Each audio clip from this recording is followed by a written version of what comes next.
नमस्ते। गायत्री मंत्र नमस्ते। एक साथ उच्चारण करेंगे। नमस्ते माता जी। ओम भूर्भुवः स्वाहा तत्सवितुर्वरेण्यं भर्गो देवस्य धीमहि धियो यो नः प्रचोदयात्।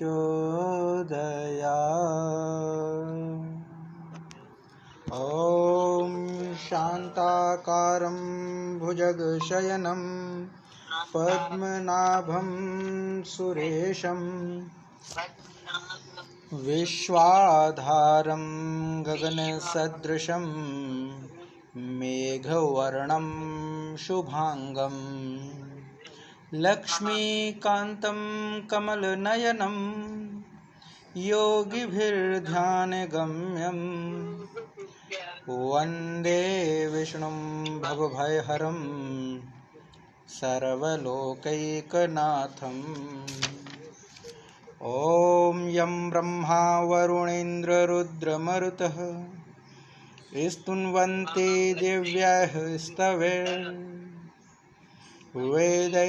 साङ्गपदक्रमोपनिषदैः गायन्ति यं सामगाः।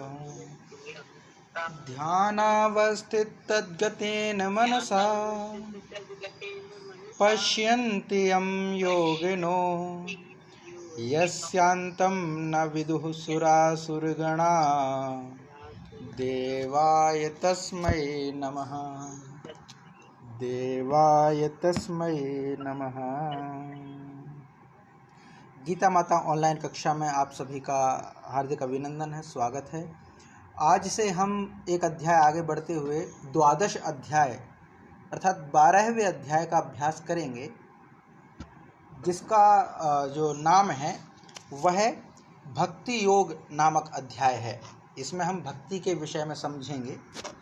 और इससे पहले चूँकि 11वें अध्याय के अंत में ही भगवान ने भक्ति के विषय में उस विषय को छुआ था, स्पर्श किया था, और वह था अनन्य भक्त या अनन्य भक्ति के विषय में भगवान बोल चुके थे।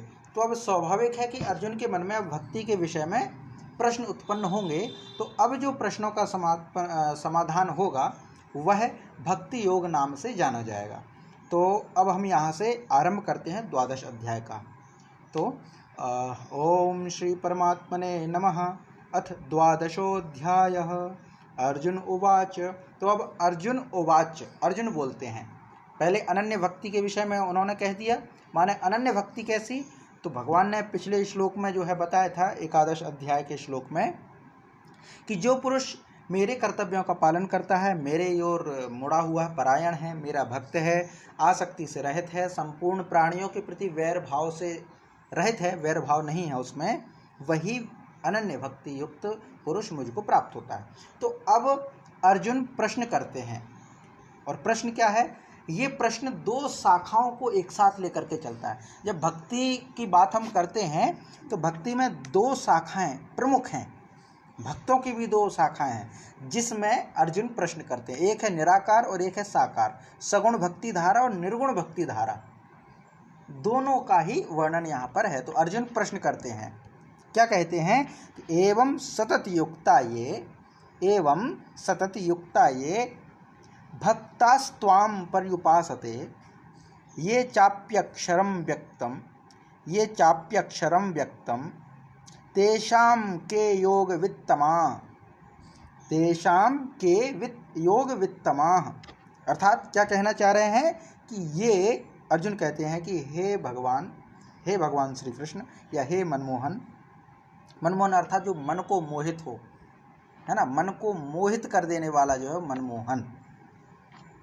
तो यहाँ पे जो कहा है, हे मनमोहन, ये भक्ताः, जो अनन्य भक्तजन हैं, अनन्य प्रेमी हैं, भक्तजन हैं, तो ये भक्ता एवं माने जो आपने पहले कहा है, पूर्वोक्त माने एवं माने इस प्रकार जो आपने कहा उसके अनुसार सतत युक्ता निरंतर सतत आपकी भक्ति से युक्त है, आपके भजन और ध्यान में लगा हुआ है, वह त्वाम माने आपको, चा इसके अलावा, और ये माने जो, इसके अलावा जो केवल अक्षरम अव्यक्तम अपि पर्युपासते तेषाम योग वित्तमा के संति। तो कहने का मतलब क्या है कि हे भगवान, जो अनन्य प्रेमी जन निरंतर उपरोक्त विधि से, पूर्वोक्त विधि के अनुसार सतत रूप से आपके भजन भक्ति में लीन है, युक्त है, भजन में लीन है, तो त्वाम माने आप परमेश्वर को, सगुण युक्त, सगुण रूप युक्त आपको, अथवा दूसरे जो आपका रूप है अक्षर अव्यक्त है, उनको पूजन करता है, उनका ध्यान करता है। तो दोनों में से अति श्रेष्ठ भाव में दोनों प्रकार के उपासकों, माने एक उपासक है जो आपके सगुण रूप का उपासना करता है, जो आपका रूप दिखाई दे रहा है, मुकुट धारण किए हुए हैं, हाथ में गदा है, चक्र है, शंख है, चतुर्भुज रूप है या फिर विराट रूप है। तो रूप है अर्थात इसका वर्णन किया जा रहा है, इसीलिए सगुण है। गुण मतलब विशेषताएं, तो चतुर्भुज रूप की विशेषताएं हैं, चतुर्भुज रूप के गुण हैं, विराट रूप के गुण हैं, इसीलिए हमने वर्णन कर पाए। एक तो ये हो गया।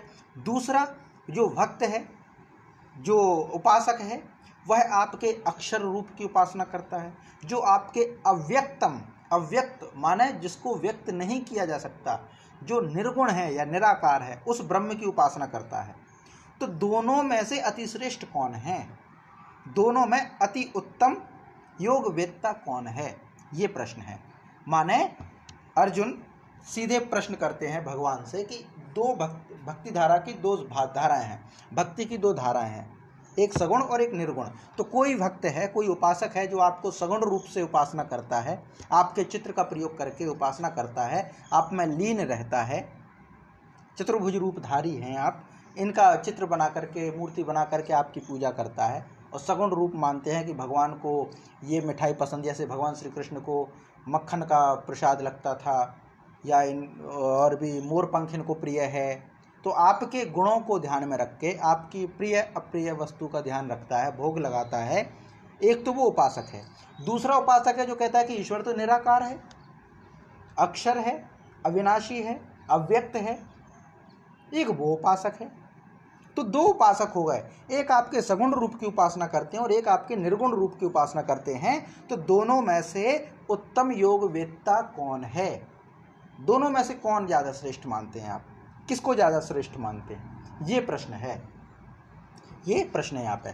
तो इसका हम अर्जुन जो वाच्य हैं उनका पढ़ते हैं। एवं सतत युक्ता ये, एवं सतत युक्ता ये भक्तास्त्वां पर्युपासते, भक्तास्त्वां पर्युपासते ये चाप्यक्षरं व्यक्तं, ये चाप्यक्षरम् अव्यक्तं तेषां के योग वित्तमाः, तेषां के योग वित्तमाः। एवं सतत युक्ता ये भक्तास्त्वां पर्युपासते ये चाप्यक्षरम् अव्यक्तं तेषां के योग वित्तमाः, तेषां के योग वित्तमाः।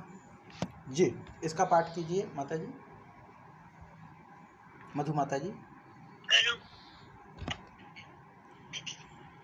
अर्जुन वाच जी। एवं सतत युक्ता ये भक्तास्त्वां पर्युपासते नपक्षरम् अव्यक्तं तेषां के योग वित्तमाः। एवं सतत युक्ता ये भक्तास्त्वां पर्युपासते ये चाप्यक्षरम् अव्यक्तं तेषां के योग वित्तमाः। जय मां। जय मां। अब इसके पश्चात जब अर्जुन ने भगवान से प्रश्न पूछा तो अब भगवान जो है अपना मत देते हैं। तो अब यहाँ से जो है श्री भगवान वाच्य है। अब भगवान अपने जो विचार हैं वो प्रस्तुत करते हैं दोनों के प्रति, निराकार और साकार। साकार माने सगुण भक्ति के विषय में कहते हैं। तो क्या कहते हैं, मैया वेश्य मनो ये माम, मैया वेश्य मनो ये माम नित्य युक्ता उपासते श्रद्धया पर्योपेतास्ते, श्रद्धया पर्योपेतास्ते मे युक्त तमामताः, मे युक्त तमामताः। मय्यावेश्य मनो ये माम नित्य युक्ता उपासते श्रद्धया पर्योपेतास्ते मे युक्त तमामता। तो अब क्या कहना चाह रहे हैं? मयि आवेश यानी मयि आवेश, मयि आवेश। तो क्या कहते हैं? मयि माने मुझ में, मन माने मन को, आवेश्य माने एकाग्र करके, मुझ में मन को एकाग्र करके, नित्य युक्ता, नित्य माने निरंतर, युक्ता माने युक्त होकर के। किससे युक्त होकर के? मेरे भजन और ध्यान में युक्त होकर के। तो अर्जुन के पूछने पर भगवान कहते हैं कि मुझ में मन को एकाग्र करके, नित्य युक्त होकर के, भजन भक्ति में युक्त होकर के, ये माने जो भक्तजन परया श्रद्धया उपेता, अति श्रेष्ठ परम, है ना, परम श्रद्धया, श्रद्धा से, उपेता युक्त होकर के, माम माने मुझको, उपासते भजते हैं, उपासना करते हैं। माम माने कौन? सगुण रूपधारी मुझको जो उपासना करते हैं, मुझको जो भजते हैं। तो वे कैसे होते हैं? ते में युक्त तमामताः, वे मुझको योगियों में अति उत्तम योगी मान पड़ते हैं। माने सगुण रूप के विषय में भगवान ने क्या कहा कि मुझ में मन को एकाग्र करके निरंतर मेरे भजन में, ध्यान में लगे हुए जो भक्तजन हैं, जो अतिशय श्रेष्ठ श्रद्धा से युक्त होकर के मुझ सगुण परमेश्वर को भजते हैं, वे मुझको योगियों में अधिक उत्तम योगी मान पड़ते। माने योगियों में उत्तम उनको माना गया है, सभी योगियों में उत्तम उनको माना है जो मेरे रूप को, सगुण रूप को उपासना करते हैं। अब टकराव की स्थिति ना हो, क्योंकि कुछ संप्रदाय होते हैं, कुछ विशेष समुदाय हैं जो कहते हैं कि ईश्वर की कोई प्रतिमा नहीं है, न तस्य प्रतिमा अस्ति, ये कहते हैं, माने उनकी कोई प्रतिमा हो ही नहीं सकती ईश्वर की, तो वो मानते हैं। तो इसमें हम ऐसा कह सकते हैं एक सम्मिलित रूप से, समन्वय रूप में, कि भगवान ये कहते हैं कि अगर कोई मूर्ति पूजा करता है, सगुण रूप से अगर वो उपासना करता है, तो वो गलत नहीं है, क्योंकि भक्ति भाव प्रधानता होती है, भक्ति में भाव की प्रधानता होती है। अगर कोई भगवान श्री कृष्ण से जुड़ने के लिए मूर्ति की उपासना करता है तो गलत नहीं है, उसको हम पत्थर नहीं कह सकते कि पत्थर की उपासना, पत्थर उपासना नहीं है। वो पत्थर भले आपके लिए होगा, लेकिन वो उनके लिए ईश्वर है, और उस पत्थर के आगे वो दंडवत प्रणाम करके अपने और पूरे राष्ट्र के मंगल की कामना करते हैं, पूरे राष्ट्र के मंगल की कामना करते हैं। सर्वे भवन्तु सुखिनः, सर्वे सन्तु निरामया, सर्वे भद्राणि पश्यन्तु मा कश्चित् दुःखभाग् भवेत्। एक पत्थर के सामने अगर कोई उपासना करता है, विश्व कल्याण की भावना करता है, तो वो गलत कैसे हो सकता है?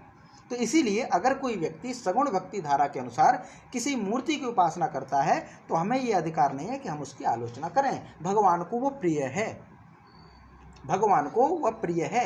माने सगुण भक्ति धारा अगर चलती है, श्री कृष्ण के मंदिर में जाते हैं, राधा रानी के मंदिर में जाते हैं और उपासना करते हैं, उनके भजन करते हैं, भक्ति करते हैं, भक्ति में लीन हैं, तो हम उनको ये कह के नहीं कहे तुम तो बड़े मूर्ख हो, पत्थर के सामने शीश झुका रहे हो, या तुम तो जो है चित्र के सामने जो है ये कर रहे हो, कागज का टुकड़ा है ये, तो ऐसा नहीं कह सकते। वो ठीक है कि ईश्वर की कोई मूर्ति नहीं है, पर उस ईश्वर तक पहुंचने के लिए मूर्ति एक माध्यम हो सकता है, मूर्ति या सगुण भक्ति धारा एक माध्यम हो सकती है। ठीक है, आप उसको ज्ञान दो कि कण-कण में ईश्वर है, उसके मन में प्रज्ञा जागृत हो जाए और वो कण-कण में ईश्वर जान जाए, कोई दिक्कत नहीं है, पर उसकी आप आलोचना ना करें, उसको समझाएं, बुद्धि दें कि मूर्ति टूटने से ईश्वर नहीं टूटता, मंदिर के पट बंद हो जाने से जो है ईश्वर बंद नहीं हो जाता। अगर हम मूर्ति को कुछ खिलाएं तो इसका मतलब ये नहीं कि ईश्वर को वही पसंद है, दूसरी चीज़ पसंद है। वो उसको समझाओ, ठीक है, समझ जाए तो ठीक हो, नहीं भी समझे तो कोई फर्क नहीं पड़ता, भक्ति में लीन है ना, कोई दिक्कत नहीं है, रहने दीजिए, भक्ति ही तो कर रहा है, किसी की हत्या तो नहीं कर रहा है। तो विचारों के प्रति कट्टरता मत रखिए, आपको क्या पसंद है वो आप स्वीकार कीजिए, सामने वाले को अगर कोई दूसरी चीज़ पसंद है तो उसको छोड़िए उसके हाल पे। आप क्यों ये जिद लेकर कह रहे हैं कि नहीं दूसरे को हम अपने जैसा करके रखेंगे, ये जिद जो है कोई सार नहीं है इसमें। इसीलिए यहाँ पे कहने का मतलब सगुण भक्ति धारा में भगवान को विश्वास है, इसलिए वो कहते हैं कि वह योगी मुझे उत्तम योगी मान पड़ते हैं, जान पड़ते हैं। और ऐसा नहीं है कि सिर्फ भगवान सगुण भक्ति धारा के विषय में बोलेंगे, अग्रिम श्लोकों में भगवान निर्गुण भक्ति धारा के विषय में भी अपने विचार प्रकट करेंगे, पर पहले श्लोक में उन्होंने सगुण भक्ति धारा के विषय में कहा है, मय्यावेश्य मनो ये माम नित्य युक्ता उपासते श्रद्धया पर्योपेतास्ते मे युक्त तमामता। मई माने मुझ में, मन आवेश माने मन को एकाग्र करके, नित्य युक्ता नित्य निरंतर मेरे भक्ति से युक्त होकर के, ये परया श्रद्धा उपेता जो भक्तिजन श्रेष्ठ श्रद्धा से युक्त होकर के, माम उपासते मुझ सगुण भक्ति धारा वाले परमेश्वर की उपासना करते हैं, ते में युक्त तमामताः वे मुझको योगियों में अधिक उत्तम योगी मान पड़ते हैं, योगियों में अति उत्तम मान पड़ते हैं। ये यहाँ पे कहा है युक्त तमामताः, में माने मुझको, युक्त तमामता युक्ततम सभी युक्त माने युक्त भक्ति से युक्त माने योगी उपासक, तो उन सभी में ये ज़्यादा प्रिय हैं। जैसे प्रिय और प्रियतम, प्रिय और प्रियतम अंतर होता है ना, युक्त और युक्ततम, तो वो ज़्यादा युक्ततम है माने वो ज़्यादा योगी हैं, वो ज़्यादा अति प्रिय हैं, ऐसा यहाँ पे भाव है। तो इतना ये हो गया। तो इसका हम पाठ करते हैं कि मय्यावेश्य मनो ये माम, मय्यावेश्य मनो ये माम नित्य युक्ता उपासते, नित्य युक्ता उपासते श्रद्धया पर्युपेतास्ते, श्रद्धया पर्युपेतास्ते मे युक्ततमामताः, मे युक्ततमामताः मय्यावेश्य मनो ये माम, मय्यावेश्य मनो ये माम नित्य युक्ता उपासते, नित्य युक्ता उपासते श्रद्धया पर्युपेतास्ते मे युक्ततमामताः, मे युक्ततमामताः। जी वीणा माता जी पाठ कीजिए इसका। श्री भगवान वाच मय्यावेश्य मनो ये माम नित्य युक्ता उपासते, श्रद्धया पर्युपेतास्ते मे युक्त तमामता। मय्यावेश्य मनो ये माम नित्य युक्ता उपासते, श्रद्धया पर्युपेतास्ते मे युक्त तमामता। जय माँ। इसके पश्चात अब आगे निर्गुण भक्ति धारा या फिर निराकार ब्रह्म के विषय में भगवान कहते हैं ये त्वक्षरम अनिर्देश्यम अव्यक्तम पर्युपासते सर्वत्रागमः नित्य चिन्त्यं च कूटस्थमचलं ध्रुवं संयमेन्द्रियं ग्रामं सर्वत्र समबुद्धया ते प्राप्नुवन्ति मामेव सर्वभूतहिते रताः। ये त्वक्षरम अनिर्देश्य अव्यक्तम पर्युपासते सर्वत्र गम चिन्त्यं च कूटस्थम अचलम ध्रुवम संयमेन्द्रिय ग्रामम सर्वत्र समबुद्धया ये ते प्राप्नुवन्ति मामेव सर्वभूत हिते रताः। अर्थात क्या कहते हैं, परंतु ये पुरुष, ये माने जो पुरुष इंद्रिय ग्रामम यानी इंद्रियों के समुदाय को संनियम्य भली भांति बस में करके, अचिंत्यम अचिंत्यम माने मन और बुद्धि से बिना चिंतन किए, मन और बुद्धि से परे, सर्वत्र गमम यानी सर्वव्यापी, अनिर्देश्यम अकथनीय, अनिर्देश्य माने जिसके विषय में कोई निर्देश ना दिया जा सके माने अकथनीय, इसके बारे में कुछ कहा ना जा सके। चा कूटस्थम माने सदा एक रस रहने वाले, ध्रुवम अचलम अव्यक्तम, ध्रुवम माने जो स्थिर हो, अचल हो और निराकार हो, अव्यक्त हो, अक्षरम पर्युपासते अविनाशी सच्चिदानंद ब्रह्म को पर्युपासते माने एक ही भाव से ध्यान में भजते हैं, ध्यान करते हुए भजते हैं, भजन करते हैं। ते सर्वभूत हिते वे संपूर्ण प्राणियों के हित में रत, सर्वत्र समबुद्धया सब में समान भाव वाले योगी, मामेव प्राप्नुवन्ति मुझको ही प्राप्त करते हैं, मुझको ही प्राप्त होते हैं। अब इसमें भी कह दिया जो निराकार ब्रह्म के हैं, तो क्या कह दिया, जो पुरुष इंद्रिय ग्रामम माने इंद्रियों के समुदायों को, इंद्रिय समुदाय माने हमारी ज्ञानेंद्रियाँ हैं, कर्मेंद्रियाँ हैं, इन सभी इंद्रियों के समुदाय को भली भांति वश में कर ले, मन और बुद्धि से परे होकर के। पहले तो इंद्रियों को वश में करे। अब इंद्रिय एक नहीं है, एकादश इंद्रिय हैं, 11 इंद्रिय कही जाती हैं, मन भी उसमें शामिल है। तो ये जो इंद्रियां हैं, ये पूरा समूह है, तो ये जो इंद्रिय समूह है इनको पहले तो वश में करे। निराकार की उपासना कर रहे हैं तो पहले इसको वश में करे, क्योंकि जिसकी मूर्ति नहीं है उसके लिए तो मन को एकाग्र करना जरूरी है, क्योंकि मन भटके नहीं। हमारी आंख भी बंद करने की आवश्यकता है, क्योंकि सामने चित्र किसका देखेंगे, क्योंकि निराकार ब्रह्म है, उसकी कोई प्रतिमा है ही नहीं, उसका कोई आकार है ही नहीं, उसके सभी आकार निर्गत हो चुके हैं। तो फिर क्या, उपासना करेंगे। तो फिर इसलिए कहा कि हमारी इंद्रियों को संयम करें, नियम मतलब उनको जो है वश में करके, भली भांति वश में करके मन और बुद्धि के से चिंतन हटाएं। माने मन और बुद्धि से जो परे है, कौन? परमात्मा। मन बुद्धि से परे अब ये परमात्मा का है अक्षरम, माने ये पूरे परमात्मा की विशेषता बताई गई है। तो वो परमात्मा कैसा है? अक्षरम है। अक्षरम माने उसका क्षरण नहीं होता।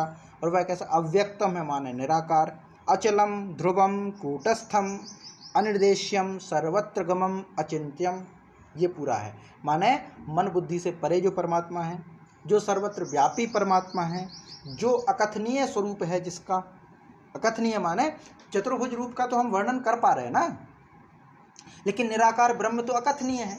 उसके विषय में क्या कहेंगे कि वो कबूतर के जैसा है, या गाय के जैसा है, या तोते के जैसा है, या फिर व्यक्ति मनुष्य के जैसा है, कुछ नहीं कहा जा सकता। तो अकथनीयम। कूटस्थम सदा एक जैसा रहने वाला। ध्रुवम माने नित्य। अचलम अव्यक्तम, अव्यक्त है माने निराकार है। अचलम माने बिना चलने वाला है, स्थिर है। सर्वत्र व्याप्त है, वो कहाँ जाएगा, कहाँ से भागेगा? भाई हम जाएंगे तो एक स्थान से दूसरे स्थान जाएंगे। हम अगर दिल्ली से भोपाल जाते हैं तो दिल्ली से अगर हम भोपाल निकल गए तो दिल्ली में नहीं है, फिर हम भोपाल में पहुंच गए। लेकिन जो सर्वत्र व्याप्त है वो कहाँ से कहाँ जाएगा, वो कहाँ गति करेगा? वो तो सर्वत्र है ही।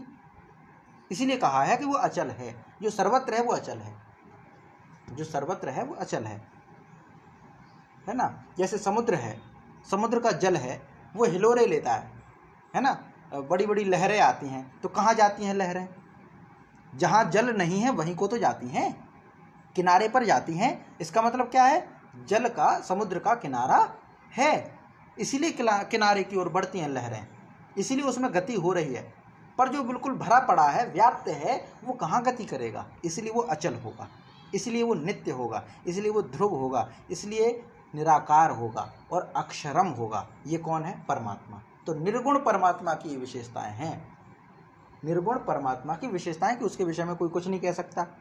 क्या वर्णन करोगे उसका? दूसरा, वह सर्वव्यापी है। मूर्ति जो है वो तो सामने मूर्ति में दिख रही है, मंदिर में दिख रहा है। और हमने अंश भी कर दिया कि यज्ञशाला है, ये श्री कृष्ण मंदिर है, यहाँ राम मंदिर है, यहाँ हनुमान जी का मंदिर है, तो हमने बांट दिए ना। लेकिन निराकार है, उसको कहाँ बांटेंगे? उसका मंदिर कहाँ बनाएंगे? निराकार ईश्वर का तो कोई मंदिर नहीं होता। हाँ, हमारे बैठने का स्थान हो सकता है, हम यहाँ पर बैठ करके ध्यान लगाएंगे, उसका तो स्थान हो जाएगा। पर निराकार ईश्वर की ना तो कोई प्रतिमा है और ना ही कोई मंदिर है, कोई मंदिर हो ही नहीं सकता। तो इसीलिए ये जो है कि विशेषता बताई गई हैं कि वह कैसा है? मन बुद्धि से परे, सर्वत्र, अकथनीय स्वरूप, कूटस्थ, ध्रुवम, अचलम, अव्यक्तम, अक्षरम। ये जो परमात्मा है, ये जो अविनाशी है, जो अचल है, निराकार है, सर्वव्यापी है, इसकी कोई आराधना करता हो। कैसी आराधना, कैसी उपासना करता है? निरंतर एक ही भाव से ध्यान करते हुए आराधना करता है, उपासना करता है। उपासना करने से पहले अपनी इंद्रियों के समुदायों को वश में कर लिया, और मन और बुद्धि में किसी प्रकार का कोई अचिंतन नहीं है, माने इंद्रिय समुदायों को भली भांति वश में करना, यहाँ तक है। तो जो पुरुष इंद्रिय समुदायों को वश में करके उस ईश्वर की उपासना करता है जो मन और बुद्धि से परे है, उस ईश्वर की उपासना करते हैं जो सर्वव्यापी है, उस ईश्वर की उपासना करते हैं जो अकथनीय स्वरूप वाला है, सदा एक रस रहने वाला है, उस ईश्वर की उपासना करते हैं जो नित्य है, अचल है, निराकार है, अविनाशी है, उसकी अगर वे उपासना करते हैं तो उपासना करने वाले जो प्राणी हैं, जो भक्त हैं, वे कैसे? सर्वभूत हितेरता, सभी प्राणियों के, सभी भूतों के हित में रत हैं, और सब में समान भाव वाले जो योगी हैं वे मुझको ही प्राप्त करते हैं। समबुद्धया सर्वभूत हितेरता। तो मन, इंद्रियों को तो वश में करो। इंद्रियों को वश में करने के बाद फिर एक और विशेषता बताइए, वे कैसे हैं? सर्वभूत हितेरता। रत माने लगे हुए हैं, निरंतर रत हैं। किसमें? सर्वभूत हिते, सर्वभूत हितेरता, सभी प्राणियों के हित में रत हैं, सभी प्राणियों की भलाई करने में रत हैं। रत माने लगे हुए हैं। जैसे कहते हैं ना, भारत शब्द का अर्थ क्या है? तो कहते हैं कि भा माने ज्ञान और रत माने लगा हुआ। तो जो देश ज्ञान की परंपरा में लगा हुआ है, ज्ञान विस्तार में लगा हुआ है, वही देश भारत है। तो रत का मतलब लगा हुआ, जैसे कहते हैं ना प्रयासरत, प्रयास में लगा हुआ है ना। जैसे कहते कार्यरत, कार्य में लगा हुआ। वैसे ही यहाँ पे है भूत हित, सर्वभूत हिते रता, माने सभी प्राणियों की हित में लगा हुआ है। और सर्वत्र माने सब जगह, संबुद्धया समान भाव वाला है, समान बुद्धि वाला है, ऐसा ही व्यक्ति मुझको प्राप्त होते हैं। ये निर्गुण की विशेषता बतला दी। अब निर्गुण ब्रह्म को मानने वाले, जो निर्गुण पथ के द्वारा ईश्वर को मानते हैं, उपासना करते हैं, तो उनके लिए क्या है, पहले तो अपनी इंद्रियों को वश में करो। भगवान कह रहे हैं ये, है ना, इंद्रियों को वश में करो और सभी प्राणियों की भलाई में लगे रहो और सबको समान भाव से देखो। निराकार को मान रहे हैं ना, निराकार को मान रहे हैं तो सब जगह ईश्वर है, तो सब में ईश्वर को देखो। किसी को दंड दो वो ठीक है सामाजिक व्यवस्था के अनुसार, लेकिन मन खराब मत करो कि ये राक्षस है, नहीं, ये बहुत बड़ी चीज़ है। सामने वाले को दंड भी देना, लेकिन उसके प्रति वैरभाव ना रखना। जैसे माँ अपने पुत्र को डांट लगाती है, कान खींचती है, डांटती है, गलती करने पर पीटती है, लेकिन दुश्मन नहीं है।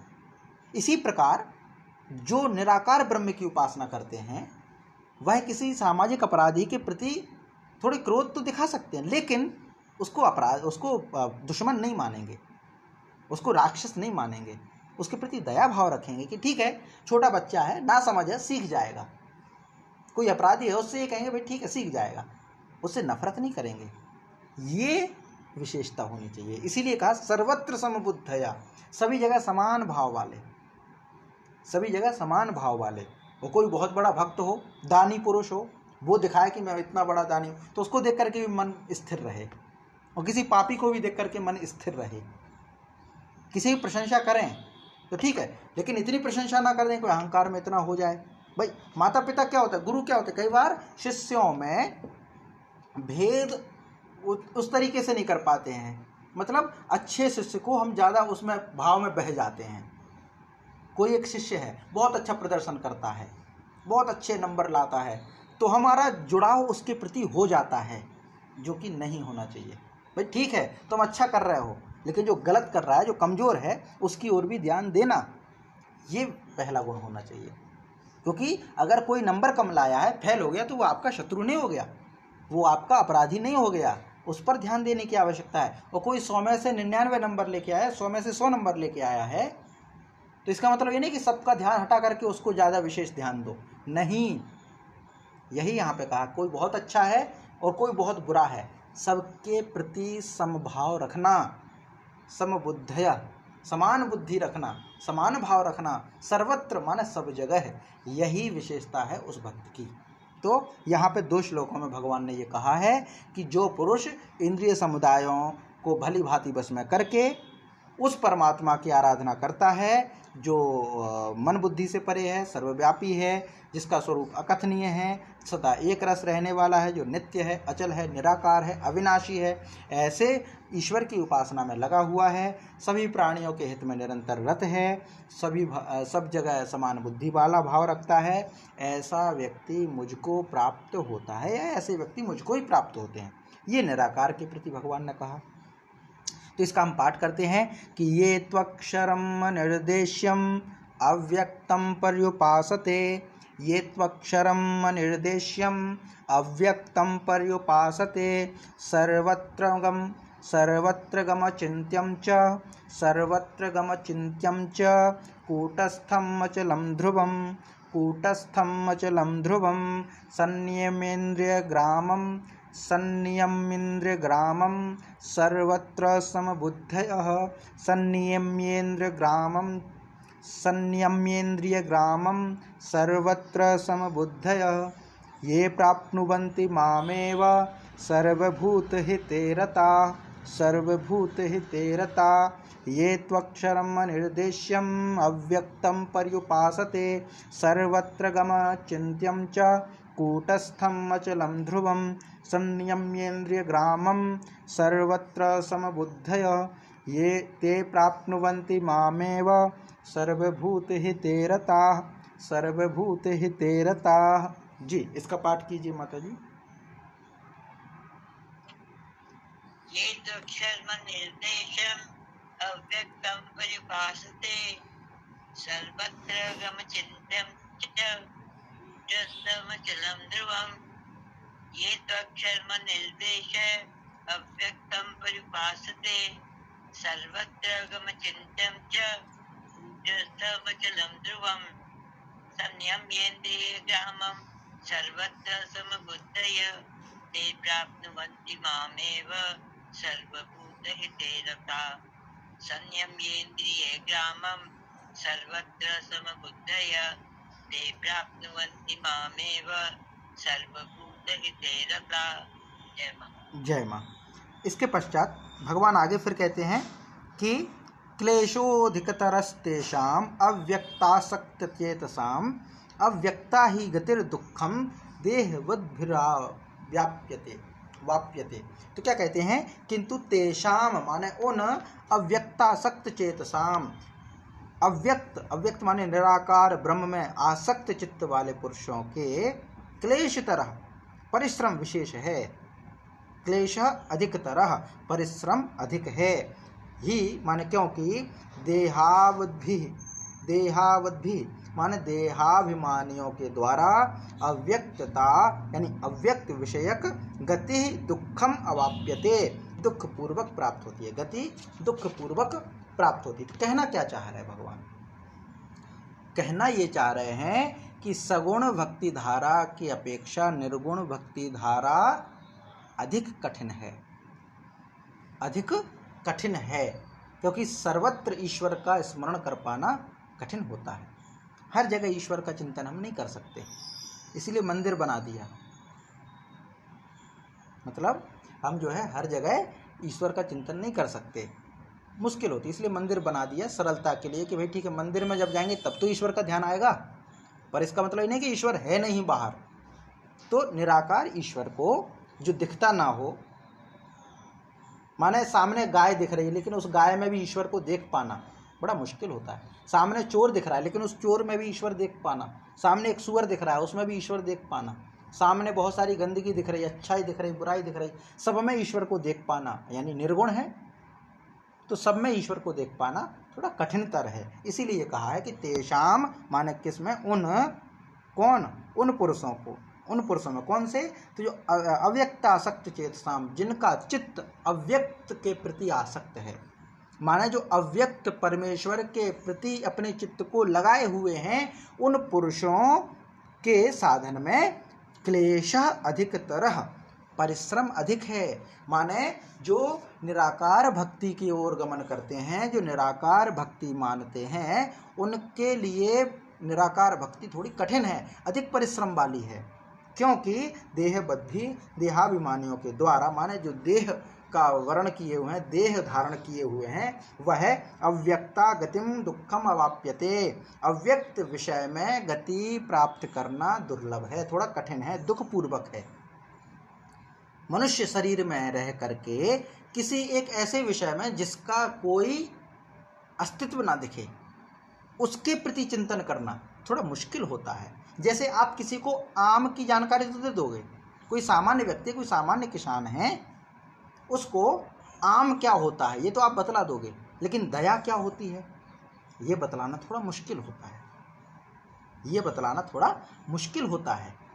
आप उसको मजदूर तो बतला दोगे, मजदूर क्या होता है, मजदूरी क्या होती है, ये तो बतला दोगे, लेकिन जो ये भक्ति होती है, भक्ति क्या होती है, ये बतलाना थोड़ा मुश्किल होगा।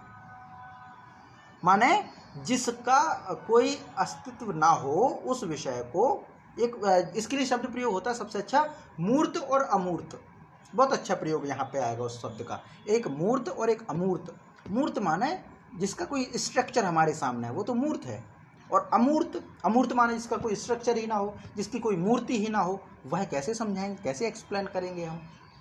जैसे मान लीजिए किसी ने हाथी ना देखा हो और उसको हाथी का ज्ञान कराओ, कितना मुश्किल होगा। और किसी के सामने हाथी खड़ा कर दो तो कौन बच्चा जल्दी सीखेगा, जिसके सामने हाथी है वो जल्दी सीखेगा। जिसके सामने हाथी नहीं है उसको सीखने में थोड़ी मुश्किल होगी। तो इससे ही समझ लीजिए कि हाथी दिख रहा है माने सगुण, और हाथी नहीं दिख रहा है माने निर्गुण। तो निर्गुण पथ पे चलना थोड़ा मुश्किल होगा, ये कहना चाह रहे हैं इसमें। क्लेशोधिकतरस्तेषाम् अव्यक्तासक्त चेतसाम् अव्यक्ता ही गतिर्दुःखम देहबद्भिर्वाप्यते।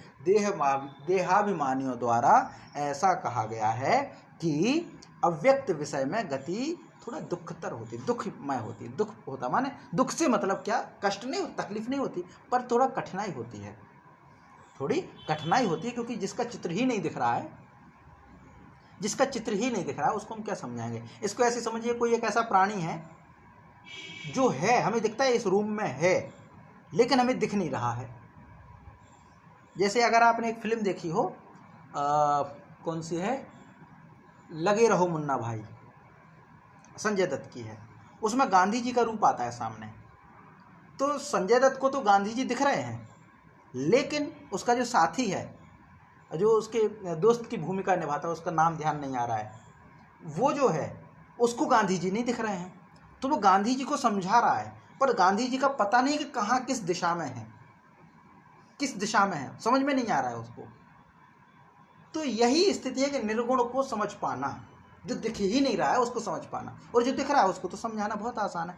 तो इसीलिए भगवान ने यहाँ पे कहा है कि क्लेशोधिकतरस्तेषाम् अव्यक्तासक्त चेतसाम् अव्यक्ता ही गतिर्दुःखम देहबद्भिर्वाप्यते। माने जो व्यक्ति निराकार ब्रह्म में भक्ति करता है, अपने चित्त को स्थिर करता है, आसक्त है जिसका चित्त, उसके लिए परिश्रम थोड़ा कठिन है, परिश्रम वाला है वह मार्ग। क्योंकि देहाभिमानियों द्वारा, माने जो देह धारण किए हुए हैं, उनके द्वारा अव्यक्त विषय के प्रति गति करना, गति करने से अभिप्राय उसमें चिंतन करना, उसमें आगे बढ़ना थोड़ा कष्टदायक होता है, थोड़ा कठिन होता है, ये कहना चाह रहे हैं। तो इसका हम पाठ करते हैं कि क्लेशोधिकतरस्तेषाम् क्लेशोधिकतरस्तेषाम् व्यक्तासक्तचेतसाम् अव्यक्तासक्तचेतसाम्।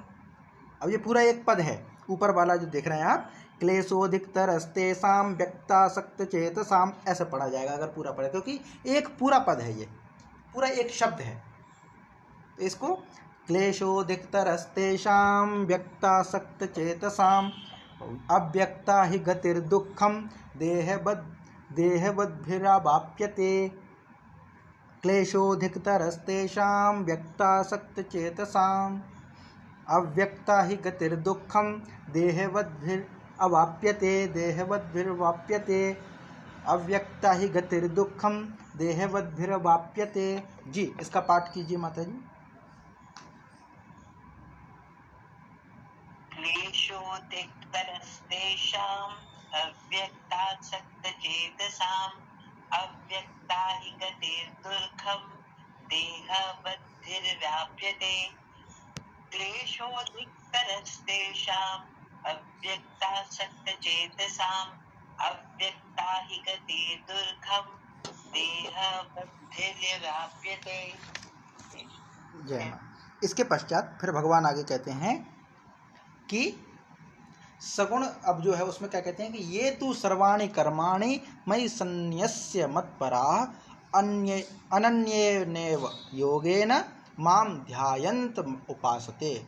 मां ध्यायन्त उपासते, तो क्या कहते हैं, परंतु ये माने जो मत्परा माने मेरे परायण रहने वाले भक्तजन, सर्वाणि माने संपूर्ण, कर्माणि कर्मों को, मयि सन्न्यस्य मुझ में अर्पण करके, माम एव अनन्येन योगेन ध्यायन्तः उपासते। माम माने मुझ सगुण रूप परमेश्वर को, एव माने ही, अनन्येन योगेन ध्यायन्तः उपासते, अनन्य भक्ति योग से, ध्यायन्तः माने चिंतन करते हुए, उपासते माने भजते हैं। अब ये पूरा नहीं हुआ, इसके साथ एक और श्लोक आएगा तब ये पूरा होगा। तो इसके रूप में क्या कह रहे हैं भगवान, इसको दोनों श्लोकों को एक साथ लिखना था, तब ज़्यादा अच्छे से ये वाक्य पूरा होता। तो अभी ये अधूरा है, माने इसके इनके विषय में कहना चाह रहे हैं। क्या कहना, किनके विषय में कह रहे हैं, पहले परिचय कि किसके विषय में भगवान कहेंगे कि जो मेरे परायण रहने वाले जो भक्तजन हैं, संपूर्ण कर्मों को मुझ में अर्पण करके, मुझ सगुण परमेश्वर को ही अनन्य भक्ति योग से भजन करते हैं या ध्यान करते हैं, चिंतन करते हैं, तो क्या आगे क्या कहना चाहेंगे? तो पहले इसको हम करें, फिर आगे की ओर बढ़ते हैं कि ये तु सर्वाणि कर्माणि मयि सन्न्यस्य मत्पराः अनन्येव योगेन मां ध्यायन्त उपासते। ये तो छठवां हो गया। सातवें को चलिए अगले उसमें कर लेंगे, क्योंकि ये श्लोक है, एक साथ हो जाइए। तो ये तु सर्वाणि कर्माणि, ये माने जो, सर्वाणि माने संपूर्ण, कर्माणि माने कर्मों को, मयि माने मुझ में, सन्न्यस्य माने समर्पण करके, मत्परा मेरे परायण हैं, मेरी ओर लगे हुए हैं, अनन्येव योगेन माम ध्यायन्त उपासते, अनन्य योग के द्वारा, अनन्य भक्ति योग के द्वारा, अनन्य माने ना अन्य इति अनन्य, ये ध्यान रखिए, जिसका अन्य ना हो कोई वो अनन्य है। हम कहते हैं ना कि अन्य चीज, अन्य वस्तु, अन्य व्यक्ति, तो जिसका अन्य ही ना हो, एक ही हो, वही अनन्य है। तो अनन्य भक्ति योग के द्वारा माम ध्यायन्त उपासते, मेरा ध्यान करते हुए मुझे भजते हैं, मेरी उपासना करते हैं, इतनी ये बात होती है। फिर आगे क्या? तो पहले इसका हम पाठ करेंगे, फिर आगे बढ़ते हैं कि ये तु सर्वाणि कर्माणि मयि सन्न्यस्य मत्पराः अनन्येनेव योगेन मां ध्यायन्त उपासते, मां ध्यायन्तोपासते। ये तु सर्वाणि कर्माणि मयि सन्न्यस्य मत्पराः अनन्येनेव योगेन मां ध्यायन्तोपासते, मां ध्यायन्तोपासते। ये तु सर्वाणि कर्माणि मयि सन्न्यस्य मत्पराः अनन्येनेव योगेन मां ध्यायन्तोपासते, मां ध्यायन्तोपासते। जी इसका पाठ कीजिए माता जी।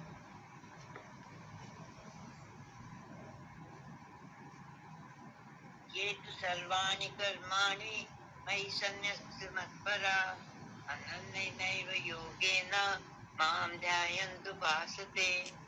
ये तु सर्वाणि कर्माणि मयि सन्न्यस्य मत्पराः अनन्येनैव योगेन मां ध्यायन्तुपासते।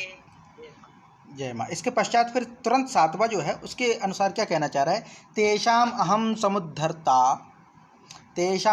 समुद्धर्ता मृत्यु संसार सागरात भवामि न चिरात् पार्थ मय्यावेशत चेतसाम तेषाम अहम समुद्धर्ता मृत्यु संसार सागरात भवामि न चिरात् पार्थ मय्यावेशत चेतसाम। तो क्या कहना चाह रहे हैं? हे अर्जुन, उन तेषाम माने उन, कौन? मई आवेशित चेतसाम, जो मुझ में चित्त लगाने वाले भक्तगण प्रेमी जो हैं, मैं माने मैं, अहम माने मैं, न चिरात माने शीघ्र ही, न चिरात, चिरात माने दीर्घकालीन हो, न चिरात जिसका दीर्घ ना हो माने थोड़े समय में, शीघ्र ही, मृत्यु संसार सागरात, मृत्यु रूपी संसार सागर से, समुद्धरता भवामी, उद्धार करने वाला हूँ। ये पूरी बात है इसमें कि जो भक्तगण मेरे परायण होकर संपूर्ण कर्मों को मुझ में अर्पण करते हैं, मुझ सगुण रूप परमेश्वर को ही अनन्य भक्ति योग से निरंतर चिंतन करते हुए भजते हैं, उन सभी भक्तों को जो मुझ में चित्त लगाने वाले हैं, मैं उनको शीघ्र ही मृत्यु रूपी संसार सागर से उद्धार करने वाला होता हूँ। यही है कहने का मतलब कि जो सभी कर्मों को मुझ में अर्पण करते हैं, ये बहुत बड़ा मुश्किल होता है, ये बहुत मुश्किल होता है। प्रयास चल रहा है, बार बार चिंतन करते हैं। एक वो भजन बहुत अच्छा है कि जहाँ तुम रखोगे वहीं मैं रहूँगा, मतलब जहाँ आप जो कर दोगे वही मैं रहूँगा। ये समर्पण बहुत मुश्किल होता है। सबसे बड़ा समर्पण तो यही है कि हमारे सभी कर्मों को भगवान के प्रति समर्पित कर देना सबसे बड़ा कठिन है। हम भक्त तो बन जाते हैं लेकिन सभी कर्मों को भगवान को अर्पित नहीं कर पाते हैं। तो यही कहा है कि जो व्यक्ति, जो भक्तगण सभी संपूर्ण कर्मों को मुझ में अर्पण करके मेरे सगुण रूप का निरंतर ध्यान करते हैं, चिंतन करते हैं, उन सभी को, जो मुझ में चित्त लगाने वाले हैं, उन सबको मैं शीघ्र ही मृत्यु संसार सागर से उद्धार कर देता हूँ उनका। ये भगवान यहाँ पर कहते हैं। तो तेषामहं समुद्धर्ता मृत्यु संसार सागरात, तेषामहं समुद्धर्ता, तेषाम माने उन सबको, अहम माने मैं, समुद्धर्ता उद्धार करता हूँ, मृत्यु संसार सागरात। तो कहाँ से उद्धार करता हूँ? तो मृत्यु संसार सागरात, मृत्यु संसार रूपी सागर से उद्धार करता हूँ। भवामि न चिरात् पार्थ, भवामि माने होता हूँ, करता हूँ, या उद्धार करने वाला होता हूँ। भवामी माने होता हूँ, न चिरात पार्थ माने शीघ्र ही, पार्थ माने हे अर्जुन, मयि आवेशित चेतसाम, मयि आवेशित चेतसाम, जिनका चित्त मुझ में आवेशित है, मुझ में लगा हुआ है, उन सबको मैं शीघ्र ही उद्धार करने वाला होता हूँ। तेषामहं समुद्धर्ता मृत्यु संसार सागरात्, भवामि न चिरात् पार्थ मयि आवेशित चेतसाम।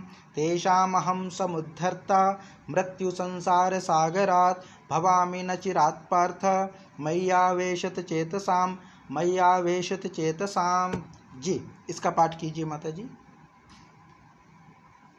तेषामहं समुद्धर्ता मृत्यु संसार सागरात्, भवामि न चिरात् पार्थ मयि आवेशित चेतसां। तेषामहं समुद्धर्ता मृत्यु संसार सागरात्, भवामि न चिरात् पार्थ मयि आवेशित चेतसां। जय माँ। इसके पश्चात फिर आगे अब भगवान क्या कहते हैं, ध्यान के विषय में कहते हैं कि मय्येव मन आधत्स्व मयि बुद्धिं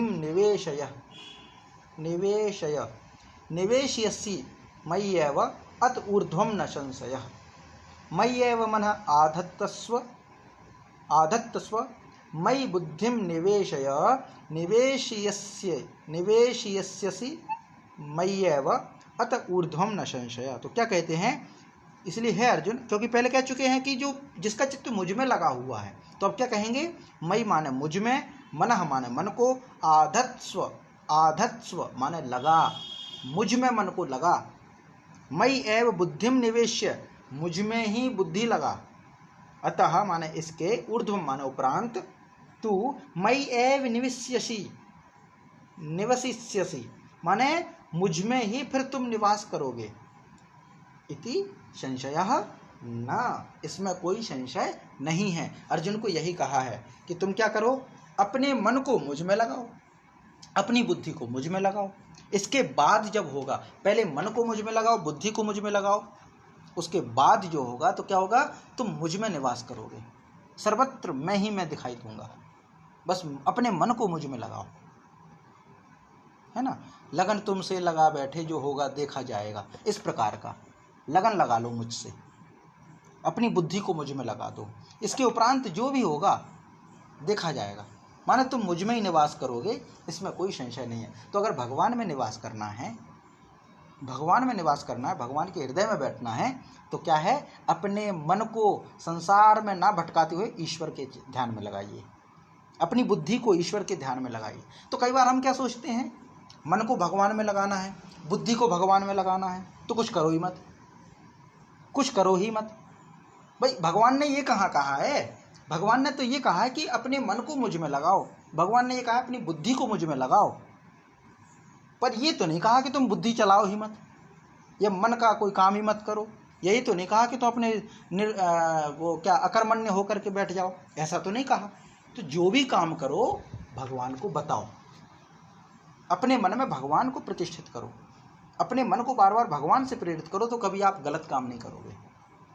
अपनी बुद्धि को भगवान के प्रति समर्पित करो, तो आपकी बुद्धि कभी भी दुर्बुद्धि नहीं बनेगी, सद्बुद्धि बन जाएगी। ये कह रहे हैं भगवान, काम तो कीजिए, जीविकोपार्जन कीजिए, कर्म कीजिए, कर्म से तो मुक्ति है ही नहीं, कर्म तो करना ही है, लेकिन अपनी बुद्धि को और अपने मन को ईश्वर में लगाओ, तो कर्म से मिलने वाले फल के प्रति आपका ना तो मोह होगा और ना ही दुख होगा, क्योंकि आपका मन तो ईश्वर में लगा हुआ है, आपकी बुद्धि तो ईश्वर में लगी हुई है। बस ये है, परीक्षा दो, पेपर दो, सब दो, लेकिन अपने मन को ईश्वर में लगाओ। शादी करो, विवाह करो, परिवार बसाओ, सब करो, लेकिन अपने मन को ईश्वर में लगाओ, तो उसका जो परिणाम होगा वो परिणाम आपको कष्टदायी नहीं होगा, क्योंकि आपका मन और आपकी बुद्धि ईश्वर में प्रतिष्ठित है। और जब ईश्वर प्रतिष्ठित है तो आप ईश्वर में रहने वाले हैं, ईश्वर आपको गोदी में उठाएंगे फिर। तो ये यहाँ पे कहने का अर्थ है कि मय्येव मना आधत्स्व मयि बुद्धिम निवेशयिष्यसि मय्येव अत ऊर्ध्वं न संशयः। मय्येव मनः आधत्स्व मयि बुद्धिम निवेशय निवेशिष्यसि मय्येव अत ऊर्ध्वं न संशय। अब यही तो भक्ति है, इसीलिए भक्ति योग चल रहा है। भक्ति सिखा रहा है भगवान की भक्ति कैसी करनी चाहिए। भक्ति योग में भगवान भक्ति सिखाएंगे, सिखा रहे हैं मतलब कि भक्ति कैसे करनी चाहिए। तो कह रहे हैं कि अपने मन को मुझ में लगा। अर्जुन को कह रहे हैं कि अर्जुन कोई बने ना बने तू तो मेरा भक्त बन जा, अपनी बुद्धि को अपने मन को मुझ में बना दे, लगा दे, तुझे संसार से पार कर दूंगा। उसके उपरांत जो होगा तू मुझ में ही निवास करेगा, इसमें कोई संशय नहीं है। ये बार बार कहे कि इसमें कोई संशय नहीं है, नो डाउट, इसमें कोई डाउट नहीं है कि तुम मुझ में निवास करोगे। बस अपने मन को और अपनी बुद्धि को मुझ में लगाइए। तो मय्येव मन आधत्स्व, मय्येव मन आधत्स्व मयि बुद्धिं निवेशय, मयि बुद्धिं निवेशय निवेशिष्यसि मय्येव, निवेशिष्यसि मय्येव अत ऊर्ध्वं न संशयः, अत ऊर्ध्वं न संशय। मय्येव मन आधत्स्व मयि बुद्धिं निवेशय निवेशिष्यसि मय्येव अत ऊर्ध्वं न संशयः, अत ऊर्ध्वं न संशयः। जी इसका पाठ कीजिए माता जी।